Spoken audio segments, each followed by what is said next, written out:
मैंने आज बढ़िया रेसिपीटे आपण मानक नहीं आसी।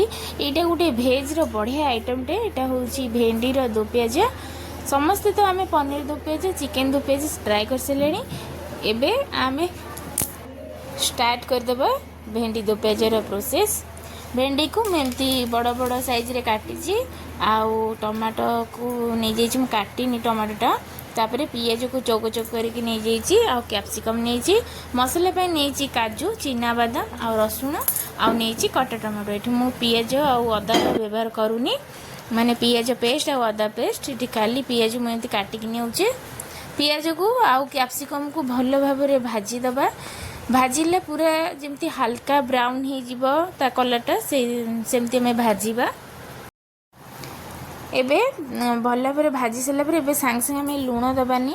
लुणटा आम पूरा सभा पछरे ही दबा कहीं लुणटा देदेले पियाज नरम हो। एठी पियाज नरम कले भल लगे क्रंची भाग रही पियाजर सेटा भल लगे। बस एतिकी पूरा ब्राउन हो गला पियाज। तापर पकईदे भेंडी को। भेंडी ये बहुत कलिया अच्छी से भेंडी को मुझे बेसी भाजबिनी अल्प हल्का भाजी। भाजी सारापर ताकू मु काढ़ीदेवी गोटे जगार बढ़िया भाव में भाजीदबा। एबे तो कार्तिक मास चलती। कार्तिक मासरे बहुत लोक भेज खाइबा को पसंद करती। आउ से भेज आइटम रु एटा गोटे आइटम जो मैंने भेंडी खाइबा को पसंद करती से माने निश्चय ये रेसिपीटा को ट्राए करेंगे। बहुत ही बढ़िया रेसिपीटा आउ बहुत ही अल्प समय रे जिनसटा हो जाउची। वर्तमान ये भेंडी आ पियाज पूरा भजा होगला। ताकू मु गोटे साइड रे काढ़ी देबी जगह को।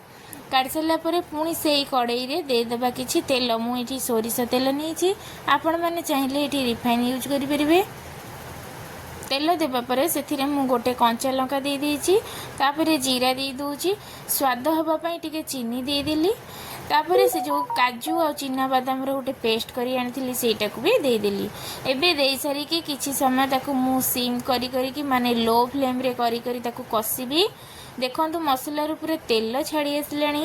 भल भाव में आउ टिके कसीदबा। एथरक देदेबा मसलार नीतिदिनिया सांग मानकू जेमती कि काश्मीरी रेड चिली पाउडर। तापर देदेबा जीरा पाउडर धनिया पाउडर। तापर टिके फ्लेवर पाई मु एठी ऐड करूची कस्तूरी मेथी हळदी आउ टिके हमर चिकेन मसला ए सब को देकी भल भाव में कषा। आउ अल्प टिके टिके पानी दे देकी कषा कहीं एठू काजू दिखाई जल्दी पूरा कड़ई रे लगी से पानी दे देकी आम कषीदबा भल भाव में। आउ सब बेले फ्लेम रे जेतेबेले काजू आम मसला कषा लो फ्लेम करिकी मसलाटा को कषा ना पूरा तले लगी कड़ई रे भल लगे। पूरा मसला रु तेल छाड़ी गलानी देखंतु। आउ एटा टिके बहुत समय टिके बसिकी कषा को पड़ो देखो। तापर देदेवी लुण एठी स्वाद अनुसार लुण मुझे लुणटा प्रथम पकईबार थिला किंतु मु टिके लेट रे पकईदेली। आपण मैंने देखिकी से अनुसार पकईदेवे। पूरा मसला को बढ़िया भाव में लाल लाल करिकी कषीदबा। एठी गोटे छोट टिप्स देवी जेते मसला कषिबे साधा मसला को जेते आमे पानी दे देकी लो फ्लेम करी कषिबा ता स्वादटा किछि बहुत बढ़िया लगिवो। माने माने कलरटा तार बाहरिबो साधार माने लाल कलरटा। तापर टेस्टटा भी तार टिके भल हबो। मसला को जेते आमे कषिबा तापर दे देउची एठी आमर कटा टमाटो देदेली। तापर जो परिबा भाजिकी रखीदेली से सब को भी देदेली। देकी एने भल भाव में मिक्स करदेबा परिबा सहित मसला को। आपण मैंने जदि चाहिए ताले एठी टिके पियाज पेस्ट भी यूज कर परिबे। तापर देदेबा पानी एठी ग्रेवी रहिबो से अनुसार आपण मैंने पानी देबे। बेसी एठी पतला झोल बनै देबे नहीं टिके ग्रेवी टाइप रो रहिबो।